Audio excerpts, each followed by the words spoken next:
Darling in the Franxx is the best show of the year. What's wrong with you? We will be talking about it. It's me, Jackisboy. And I have here, Lowart here. Oh, hi there. GoatJesus. I'm not YouTube famous. And we have the Anime Connoisseur, Metahulk. Hey. So, does everyone want to just give their overall first impressions of the show when you first went into it? Yeah. I hate it so much. I hate it so much. I really do. Like, it's the worst type of thing for me because it wasn't even bad in a funny way to me. Like, I never laughed at how bad it was. At least with, like, Future Diary, I laughed and I thought it was funny. This, I was just perpetually bored. There was a couple episodes that were okay. Those, like, flashback ones were kind of fine. I don't know. I didn't mind those ones. But otherwise, the whole thing was just repeated ideas, repeated over and over again. And I was really ticked off. Because when it started, all I wanted was for it to be gay people in those Franxx. And I can't explain why I wanted that. I just really wanted it. I wanted it to get, like, absolutely whack with all the, like, different sorts of sexy things going on in there. And then they're like, the point of the show is the opposite of that. And I was very sad. It's very sad. Like, I was interested in the dynamic of the Franxx, how they have to basically fuck in them. That's what drove me to the show. And then I'm like, okay, it's bad. It made me sad. It's very parodic almost of like Neon Genesis as an idea of being in the womb and stuff like that. It's kind of playing off of that idea where the mecha are representative of something else, and piloting has this like relationship between the pilots and the actual mech itself. But it never plays it like a parody. It's completely straight-faced about it, which is so bizarre. And I was like, I thought I was going to go the Gurren Kill la Kill route at first, and that was kind of my initial impression of the show, but as the show went along, it was more similar to like your Die Buster or your Ava, like the more serious like kind of Gynex works. And it was very derivative of all of them, from like Gunbuster to Die Buster. It just kind executed terribly. Like, it's like Gynex it's sad. Gynex just like had inbred children on my screen. Well, all children are good children, so we're okay there. Like, with all the Gynax and Trigger shows, they love to reference. And do like homages. But like, this is like ripping off shit and then executing them fucking terribly. And it's we had the Sele Council almost completely motivated the same way as Sele, where it was like, we want to take all the souls of everyone and combine them into a super being. And then you had the Gurren Lagann planet that they had to get to destroy the anti-spirals. And then you had like the whole like giant woman from Die Buster kind of thing who's like got superpowers. And then you had the fucking Gunbuster ending where they come back after like 10,000 years. It's so awful. It's like just everything. And I can't say that they're homages because these are not like just like shot compositions or, you know, some like visual signifiers, motifs, some like general ideas that are subverted. All shows take from other things. Like, all shows and movies basically are influenced by books and music and other various other things. But this transcended being homage and was literally just taking things wholesale. Like, they went back and watched these old shows and then just went, oh, I'm gonna take this because this is cool and this works, and it ceased being a homage. And I was excited because the director's like a Gynax veteran, worked on like Gurren Lagann, Ava, and all this stuff, and then he's like, I'm just gonna steal all this shit instead of doing anything. Metahulk, what do you think about this? No, the thing about he said, like, using tropes again and again, right? And I'm on the page of the tvtropes.org of the Darling in the Franxx article, and the list fucking goes on and on and on and on. Man, and is it by just the way, like Jesus, every minute of the show and they tell thank you you what for spoiling Die Buster ending for me. Oh, no, it's okay. Oh, did I spoil Die Buster? I didn't think I spoiled Gunbuster. Die Buster. Yeah, I spoiled Gunbuster. Yeah, Gunbuster. But you gotta see Gunbuster because You just gotta go and see it. Like you can't even just get yourself spoiled for it. You just have to see it. It's like its own thing. But it's a quick show, anyways. It's 6 episodes, so it's like, yeah. Well, that's my feeling. As like, I haven't seen a bunch of those shows, and while I'm watching this, even I know when it's referencing to some degree, and I'm going, why am I watching this piece of crap? You know, like, why am I watching this absolute garbage when I could just be watching something better? And I mean, I'm sure there's some people who thoroughly enjoyed Sexy Times in the Robots, but I just wasn't a fan, and I was very disappointed because they should have done 2 seasons, one with Darling in the Franxx and one Darling out of the Franxx. That, I mean, what were they thinking? I like that idea. I like it. Yeah. Why did they do that? So let's talk about, because I'm very curious about like what you guys think the various motifs had to do with the relationships between like the sexual aspects of the show. So I think we're all in consensus that there's kind of like this propaganda within the show about like you need to go and fuck because Japan has declining birth rates. Mm-hmm. And there's 90% anime. Yeah. That was the first thing that came into my mind.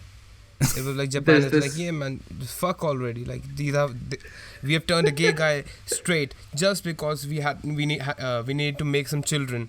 So please at least fuck for fuck's sake.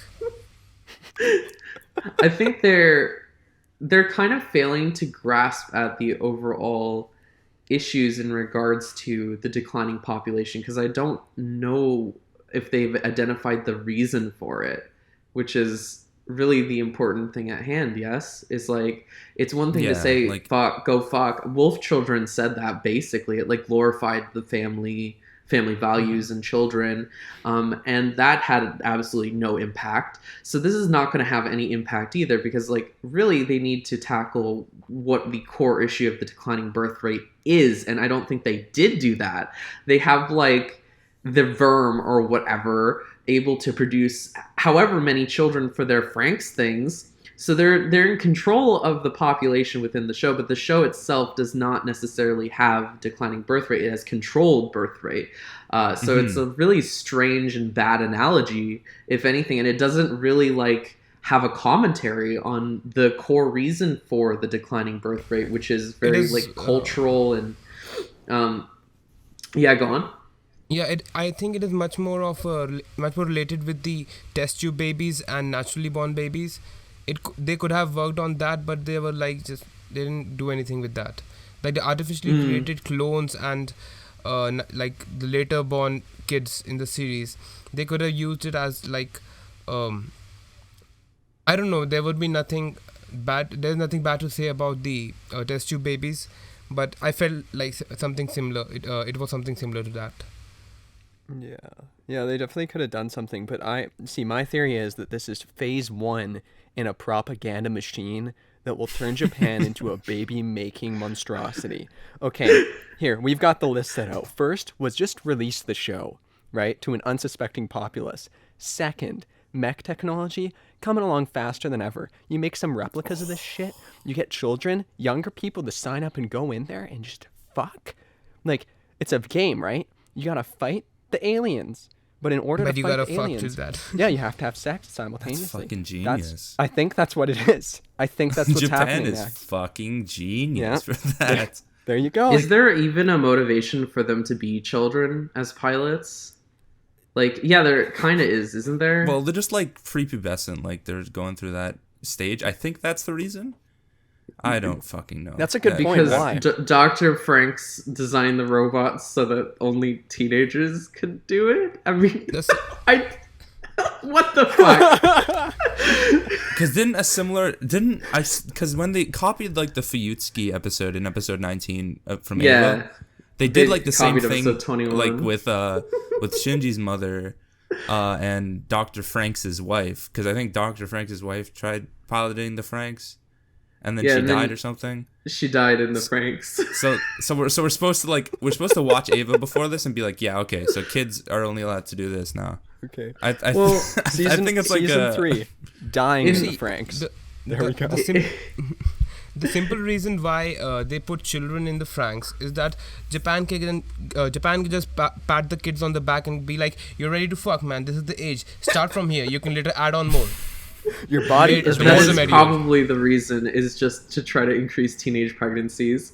To be honest, this show had like a very creepy vibe in regards to that whole angle that they're teenagers and they need to fuck, and this teenager got pregnant, and it's like it's all cool from a gay guy that didn't even fucking want to fuck her. He was like hesitant when they were in the bed together. It's so uncomfortable. The whole thing is just, it's weird. I mean, I don't think it was trying to be like homophobic or anything. I think it's just hilarious and more focused on its weird propagandic statements than it does with how it treats the gay community. It's kind of throwing gays a bone constantly in this really pathetic way, like how they're like trying to include them in a way. Like with Hiro fucking the ass of that one blonde Kaoru fucking pilot or whatever, and then he blows up in space, and it's just like, I was a useful cog in the machine by dying for your cause. And it's like, what was up with that guy? Why was he there? Why were any of these people here? What was the point of 90% of these characters? They didn't. 90% of them didn't do anything. Well, nobody really did anything. Like, Hiro and Daring, and like they did stuff, but they were just there to set up the stage for Daring and 02. Hiro is the worst, though. He is like, I have never hated a protagonist as much in a while. But Jack, he looks so cool with those blue horns. He was he's very much like a Kirito archetype, like Jesus, like self-insert, but benevolent Jesus character. Because he'll just, everyone loves him. Everyone has like a childhood connection to him. Like everyone adores this guy, and he like pulls whatever Deus Ex Machina out of his asshole to save himself in any circumstance. Like I remember in episode 6 or whatever, he saved himself using some sort of Deus Ex Machina thing with his Daring. And I remember thinking, this is just like Sword Art Online, where you have a boring, black-haired Jesus-kun protagonist get out of whatever circumstance he's in by just the power of his like love or some bullshit like that. And it's the same crap. It's terrible. Mm-hmm. Yeah.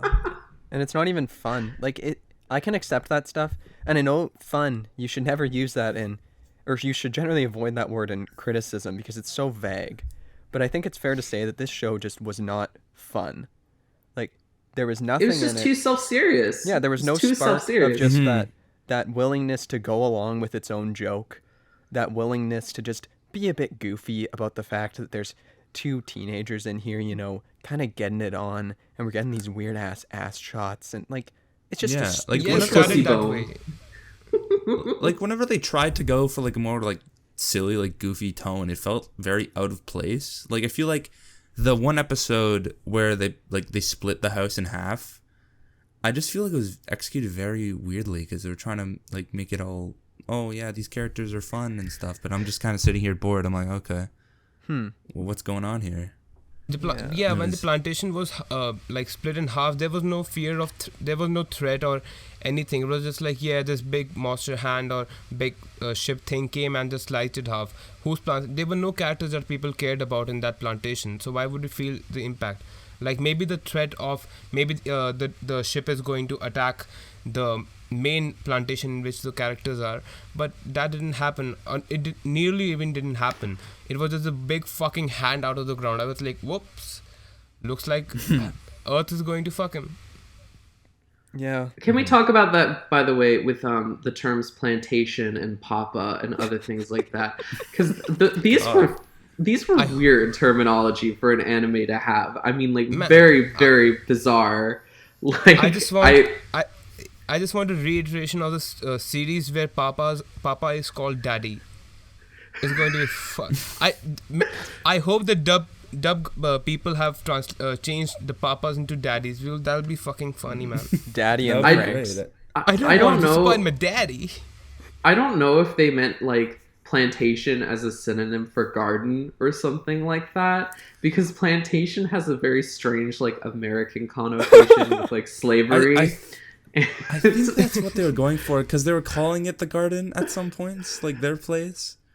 But Papa weirded me out a lot. I'm like, why are you calling him Papa? Papa is like this patriarchal sort of like father ruling kind of system that they have going on and with the Sele Council. I don't know. There's so many things that you could examine as being thematic, and yet they go like to strange territories. It's like, weird. Yeah, it's really weird. Like, for Papa, I thought Papa was like the collective group, because they kept showing different guys. I'm like, which one is Papa here? Mm-hmm. Like it's the Sele Council. They're just called Papa. Yeah, that's what it is. It is the Sele Council. Oh, it was annoying. Man, it's Dream Daddy. Choose your Papa. But do you think that there's some sort of weird undercurrent of like fight the patriarchy in it? Because it's like very strange how they have that be the specific name, and yet at the same time you have essentially this family unit that it's pushing as being like super important, where it's like the father and the mother and the child. And I have no idea what they're trying to say with it, because it's almost contradictory. Well, it's I don't. Like, they're going for so many things at once. It is really, and they just half-ass all of them. I think like they're going for like the Gurren Lagann, like we gotta fight the power, and then they're also going for like individuality. We gotta be individuals, I guess. And then they're like, okay, sorry, aliens now. Sorry about that. Well, and it's kind of weird, because maybe it's like, I don't know how things go over there generally. But I know for sure when I was a teenager here, my parents were like, hey, buddy, please don't go and, like, fuck people. Just don't do that. So, I'm assuming in Japan it's probably similar. So maybe this is, like, the show's way of going, hey, we know your papa's telling you not to make babies, but you gotta just do it, man. Just plunge into that. That's the true message. That's the true message of the show. That's the true message, yeah. Okay, that kind of makes sense. I'm willing to buy that as the primary theory. That's the biggest theme throughout the show. I like that. Yeah, and they're called Plantation because everyone on the show is just they're like the black slaves. They're the slaves to the gays. Oh, Jesus Christ. There's just like just gay people whipping the fucking Darling in the Franxx like cast like in the fucking cotton fields. Oh my fucking god. Someone's probably drawn that. Like, oh god. You go on like DeviantArt or something? Jesus Christ. I want to see that way more now. I want to see that more than the show. Gonna go down and see my lord. Jesus. Oh man. Oh. This went into weird territory. Just like the show. Yeah. Oh god. So what do you guys think of the supporting cast? Because I've seen people praise them. Who? Praise who? Who can be praised? I know, that's my exact question. Like, Are we talking like Kokoro and Ichigo and whatever? By the way, I just want to point out how like fucking stupid it was that people got all uppity and like upset about this show with Ichigo, and they like harassed like the freaking staff. Oh my god, that was the fucking worst. That's why I started watching the show, because I'm like, these people are probably fucking idiots. So they're stupid in retrospect. I mean, you just like attacked like people who made some garbage show because you were invested in some love triangle that was fucking horrible. It's so embarrassing. God. It's fucking, because they're fucking attacking like the voice actors too. I'm like, she didn't do anything wrong. She's reading the script, man. Fuck off. Listen, those voice actors chose to read those lines. They did. They fucking chose it. Oh, so God. Yeah, we have Kokoro and I would say Miku okay for the episode like before his transformation. I think his name's Mitsuru. Like, he had moments where I was like, this guy could end up being interesting if he goes beyond just being a just like this. He's the gay one, yeah? Yeah, the gay guy. Because at first I thought that his gayness was going to be like a catalyst for gay change and I was ready. You know, I'm like, here's the gayness I've been waiting for. My for, like, a asshole girl. was ready. Oh, Was he my gay? asshole was puckered and ready for that dick. So, and I'm not even gay. He was gonna turn me gay, just like the show turned him straight. And like, I was just really sad when it's like, they just dropped that. They're like, no, you know, he's not in love with Jesus Kun anymore. Like, he just doesn't care.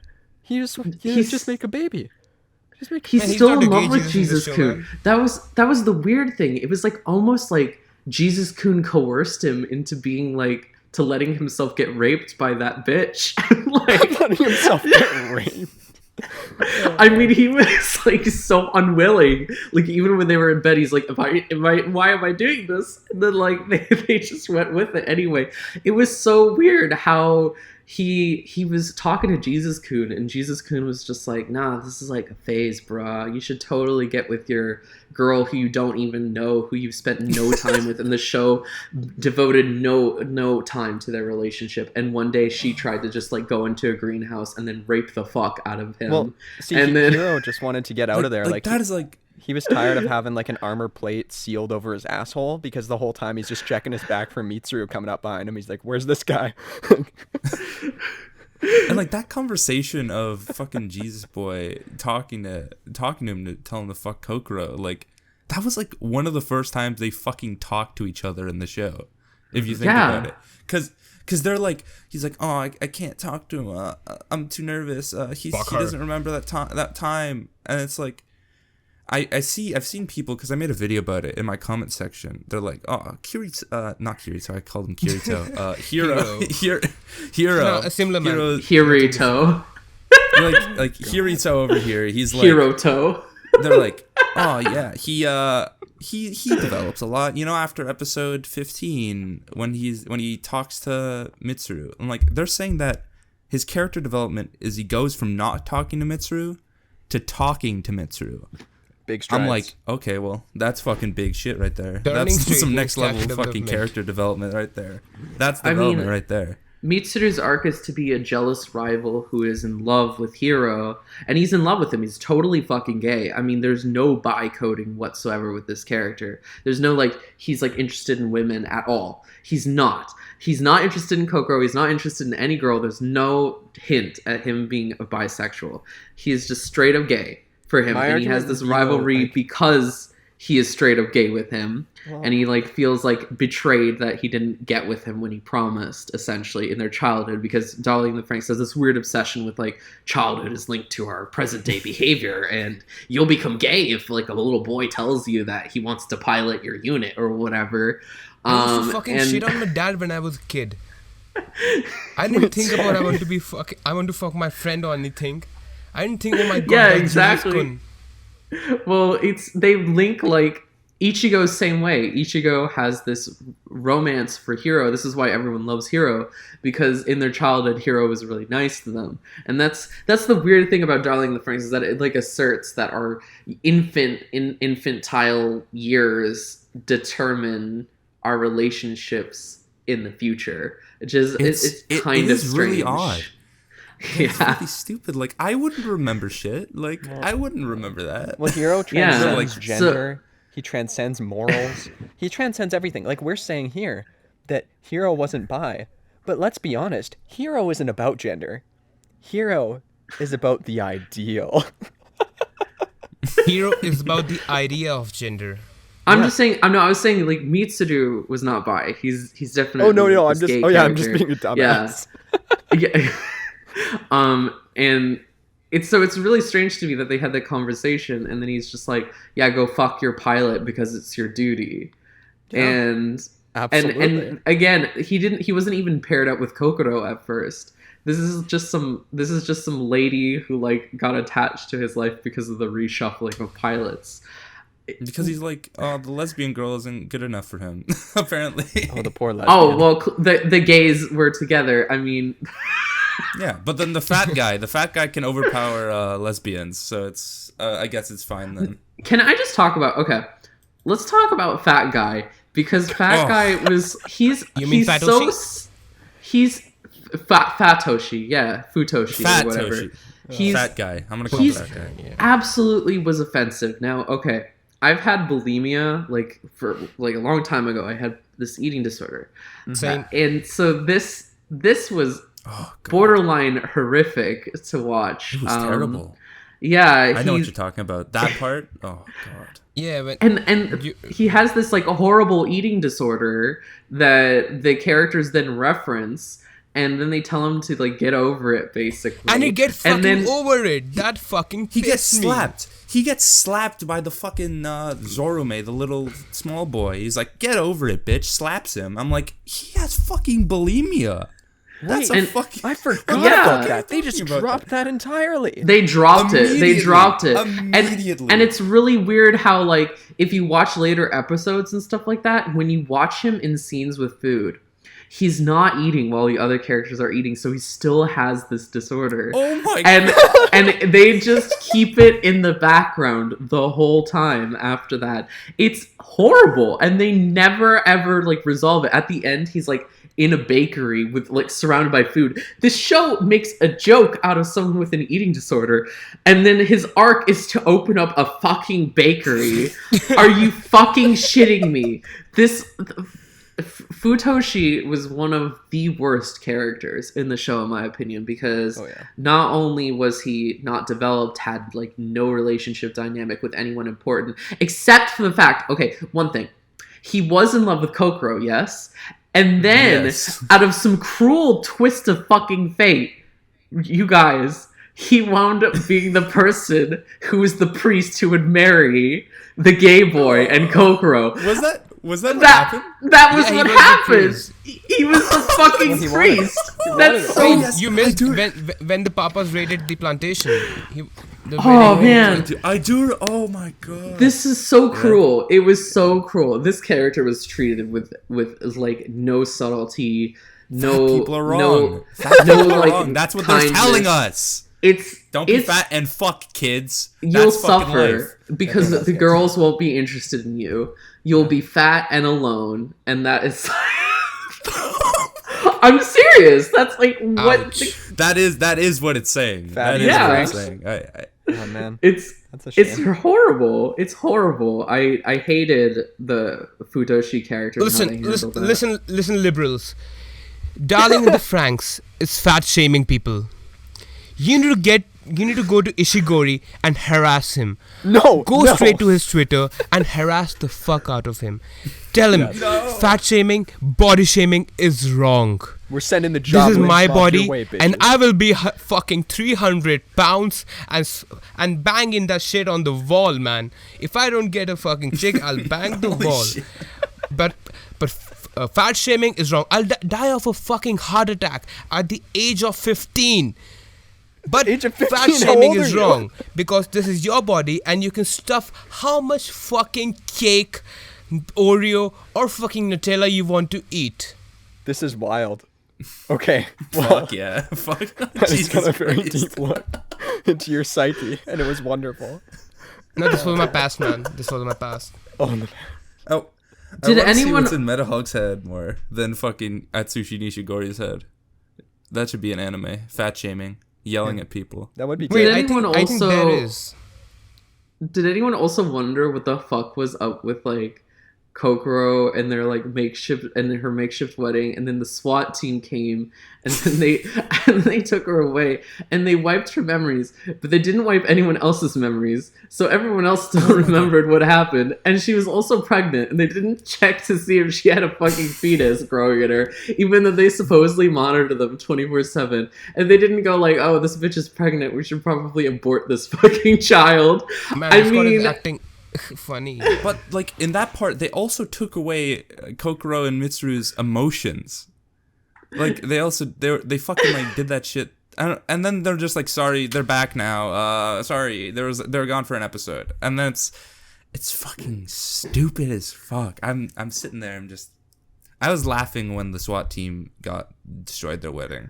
That was the funniest part of the show. That was hilarious. That was pretty fucking good. I did laugh. Oh, man. And they didn't even bother to remove their like fucking makeshift paperclip rings,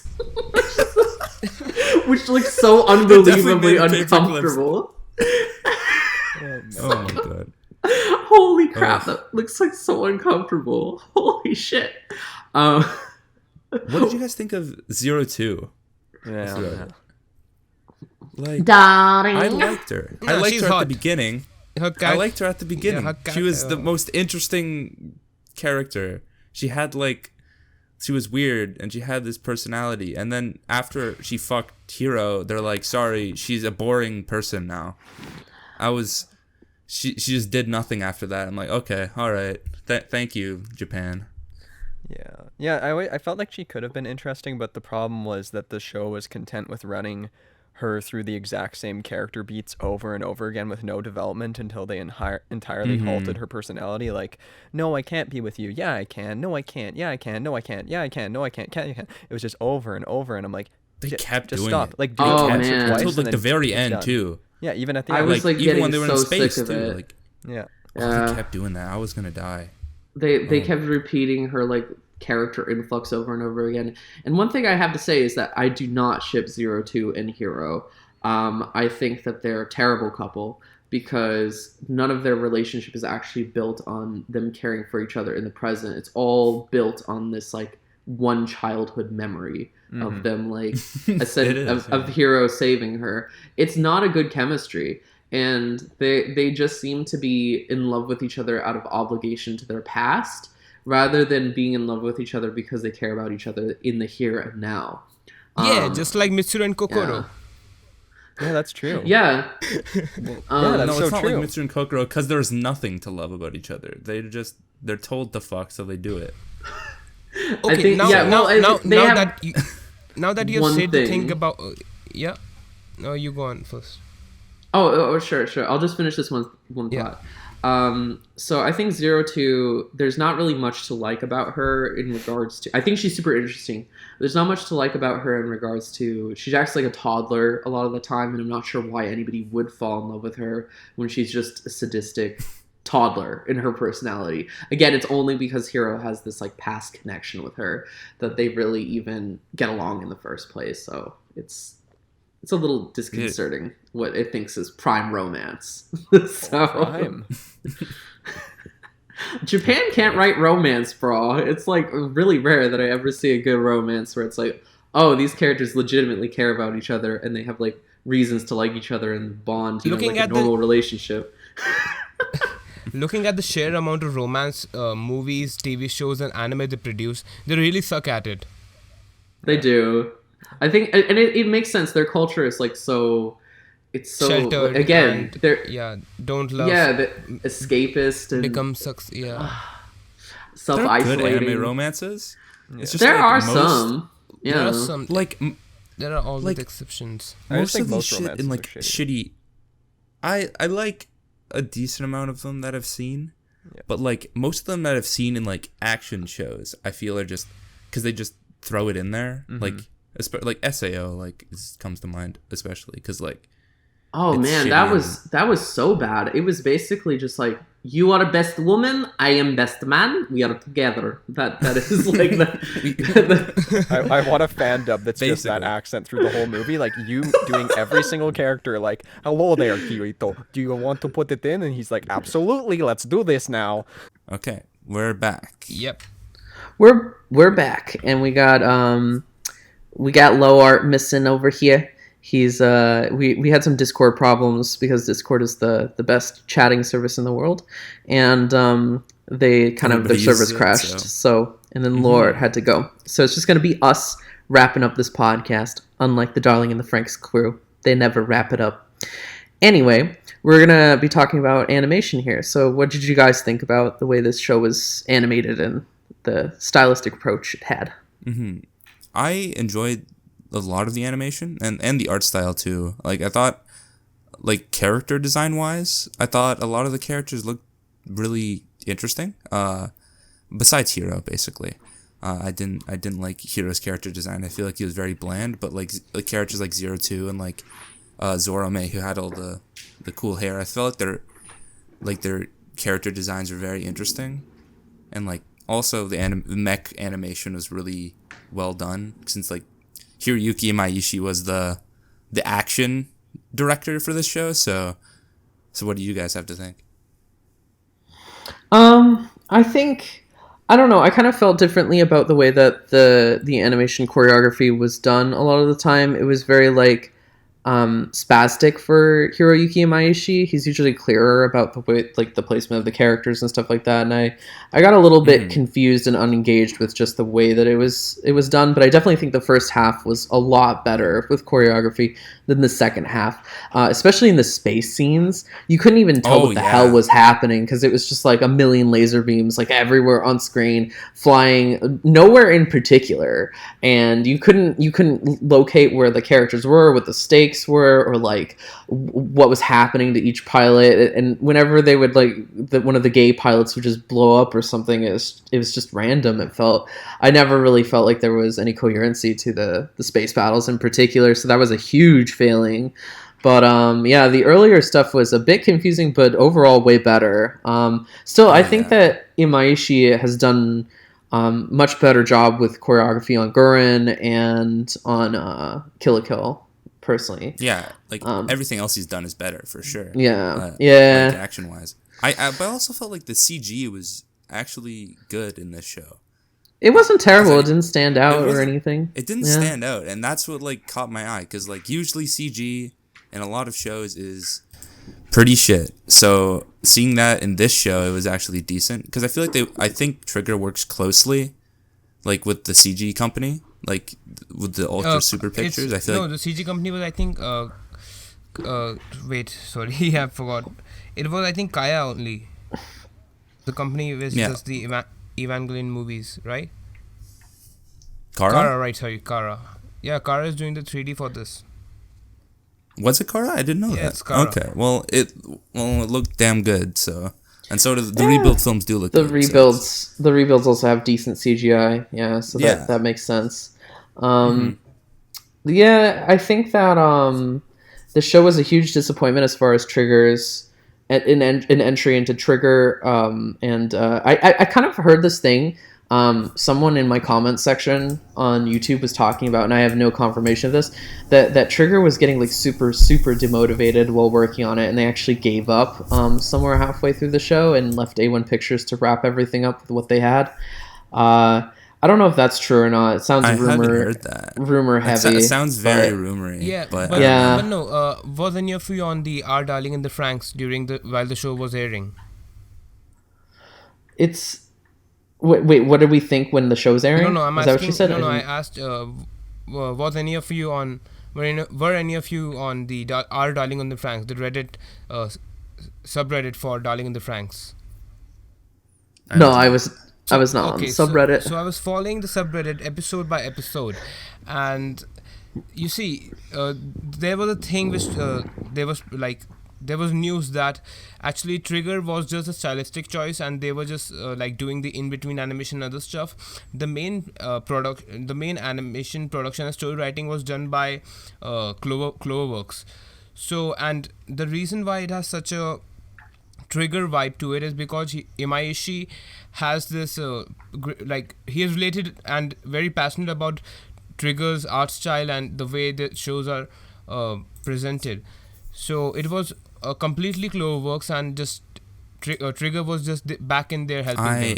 So while people, I do not think that's true, writing wise, because Atsushi Nishigori, he's the director also, but he also handled the series composition, which is like the head writer of like an anime. So it's like, and Atsushi Nishigori, he kind of like goes through each like studio. So I wouldn't say it's like mainly Cloverworks. I don't think there's much to say, like to speculate that, because if you go through the staff listing, like you can see that like it's like a variety of writers and there other... is, but the thing is that it is we cannot blame it on Trigger for fucking up this show and sending it into a fucking space, but it was more of you can say that it was because of Imaishi's, you can say, demands that the show went into the fucking space. It was more Trigger-like, because other than Imaishi being inspired by Trigger and other stuff like that, it doesn't have any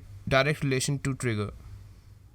Yeah, people saying that it's Trigger's fault for them going to space is fucking stupid. I'd never bring that up. Like, yeah, I don't know. I don't know whose fault the show was at all. All I know is that it's not a good show, but it does not reflect well on Trigger to be associated with this show, regardless. Sure. It's much more of an even picture show than it is a Trigger show. I can buy that. I think. Yeah, but it does kind of feel one because it's kind of like more amateur in writing, at least. Who wrote the show again? What was their history? If their background with writing. He only worked on Idolmaster, like the TV show, and the movie. He's only written those two. The Idolmaster series. Yes, that is all he's written. So then they're like, yeah, you can direct this and also be series composition. So was he? He wasn't director, I don't think, was he? I mean, like the director, I'm pretty sure was character designer for Die Buster. Yeah, pretty sure. Yeah, he was. Yeah, he has a this is one of his first like writing. He's mainly an animator, but like I guess they made him series composition because if you search through the staff listing on all these websites, it says he's handled a lot of the scripts, like a lot of the worst episodes also, but he's also the series composition. So series composition works like they put together a production bible and like the story beats are all laid out by the series composition, which is like a lot of people were confused about Gen Urobuchi's involvement with I'll Know a Zero, for example, but he was series composer, so that means that all the major story beats were him. It's just like the each script writer goes in and tries to execute those story beats. So that's the idea with the other screenwriters. Yeah. He is also like does scripts also. I'm not sure. I think he did like episodes like 1 to 4. I'm not sure. He's done wrote scripts for like almost half the show. I think. I think that's what I saw. Animation and storyboards. Yeah, because he's a big character designer, more of like an animator person. But this is one of his first like writing. Yeah, which is really stupid, I think, to put for these two companies to put him in charge of writing when he doesn't have much history of, good writing, at least. So, yeah. Quickly, one thought. What did you guys think of the music? It was lackluster. The action scenes were missing what they needed. Yeah, it was lacking flair. It was okay. Like I like the opening theme song. You cannot. That got me. The kiss of death. No, it's fucking catchy. Wait, are we but like including the EDs and OPs in the soundtrack or just? No. I was just curious about the OST. I don't think openings are very important. People put too much weight on them. No, OST. Yeah, generally people I like the just opening. mix up the opening and OST together, so that doesn't count. Like I don't remember any tracks from the OST. Like I felt like no music was happening, so I'm just kind of like, okay, I'll just let it.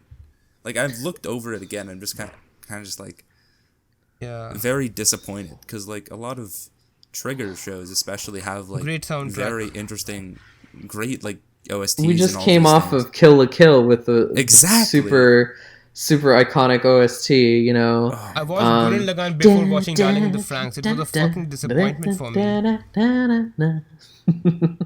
Gurren Lagann also really iconic OST. Yeah. Oh God, yeah. People put passion, and I feel like there was no passion put into this OST. I might be wrong. There's probably like one good song. I just don't remember it. I don't remember any of the music in it either. The only songs I remember for the show are the starting of the EDs. Like the what? I don't remember the ED at all. No, I remember the ED which played during the flashback episode when Hiro and Zeruto met and when they were getting brainwashed. I like that song. So the music composition was done by Asami Tachibana, and she did most notably Haikyuu's OST. Oh, weird. I love Haikyuu's OST. And then she did a couple of things that not very good. Owari no Seraph, which was like a terrible show back in. That's not a good show. Also, like a couple years back. Robotics Notes, Soul Eater Not. Oh god. Wait, what? Which so show? Yeah. Soul Eater not. Wait, I thought we unanimously decided that show doesn't exist.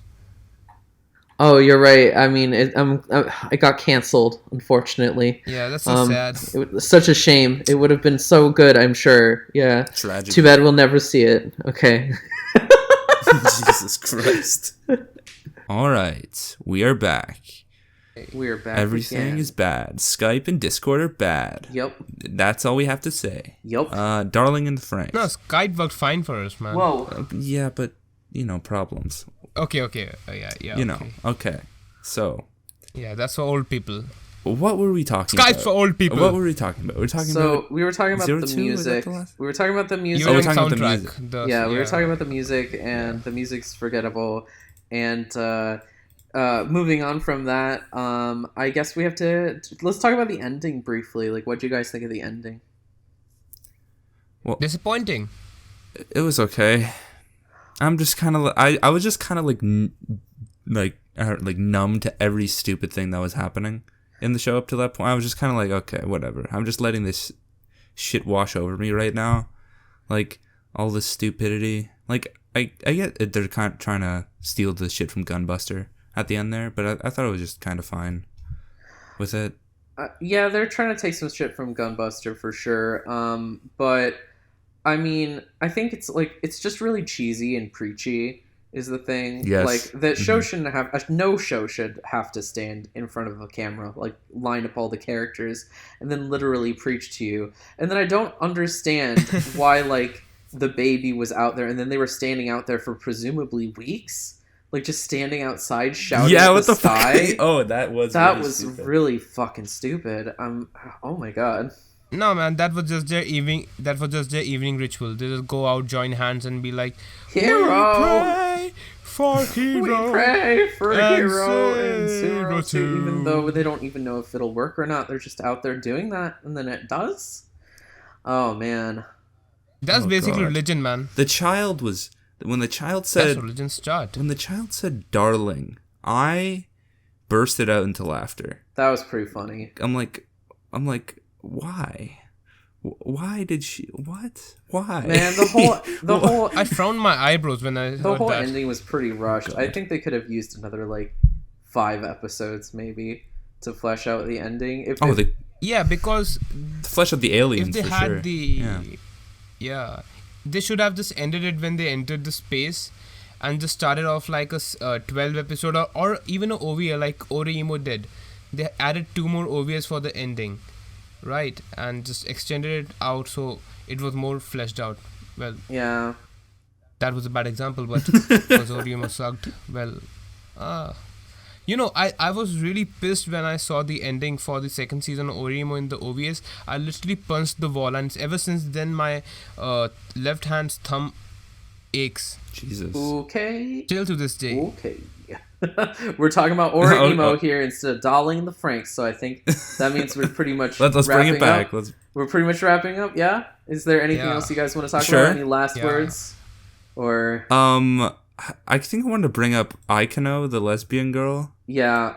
Ikono. Ikono.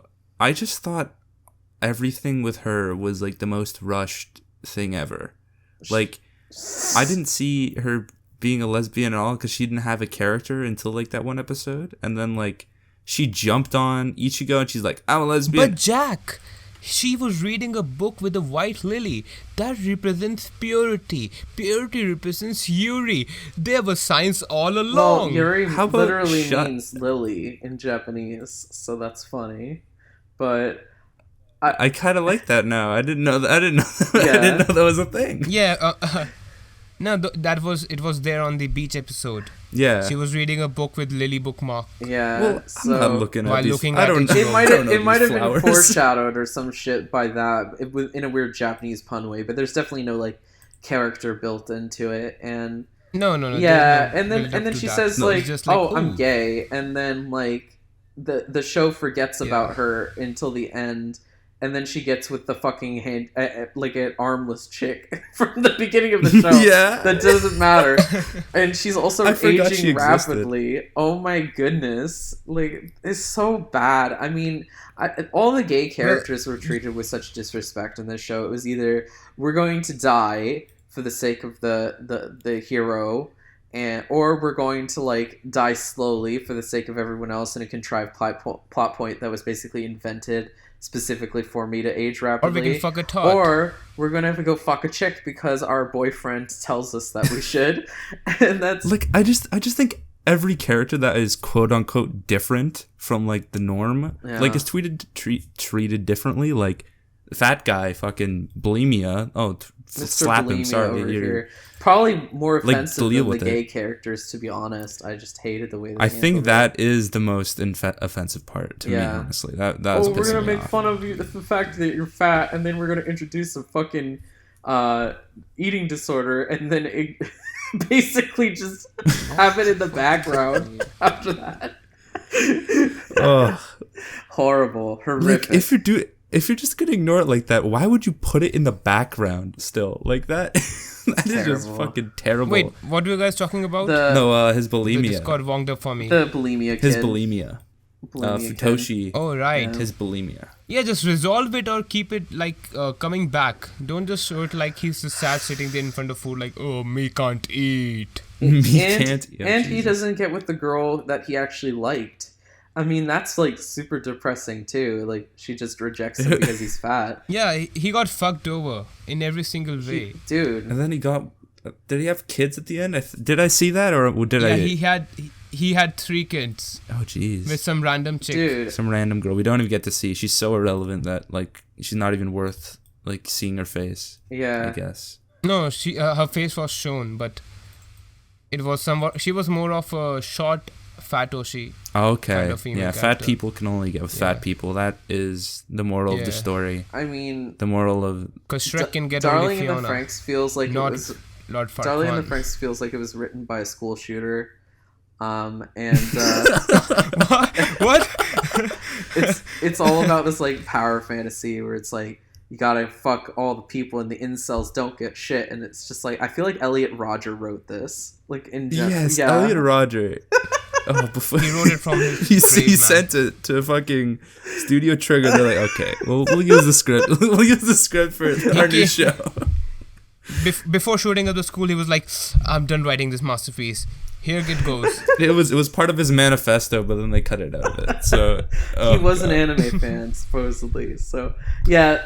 during the part when Papa invade the wedding, they were supposed to shoot everyone up, but that didn't happen. Trigger God. changed the ending. Oh God. So I kind of like that idea though. Just like the shallowness of all of like everything expressed is just it does like scream Elliot Rodger, especially. it does. It's So we should call it the Supreme Darling. Okay. With that, I think that we're the supreme anime. Yeah. Okay. Yeah. But okay. Right. I want to add this. There's a article by the Highlander. Okay. The Highlander is the University of California. Right. It's a website, news website run by the University of California, and there's this article called "Beautiful Composition and Breathtaking Animation Can't Save Darling in the Franxx from Crashing and Burning" Oh by God. Marcelo Garcia. What a man. So with that, I think we're gonna end it here. Yep. So This has been GoatJesus. and Jack is boy here, and Lowart since he's not here, and Metahulk. So bye. We'll see you. Stay classy. Stay classy. Stay salty.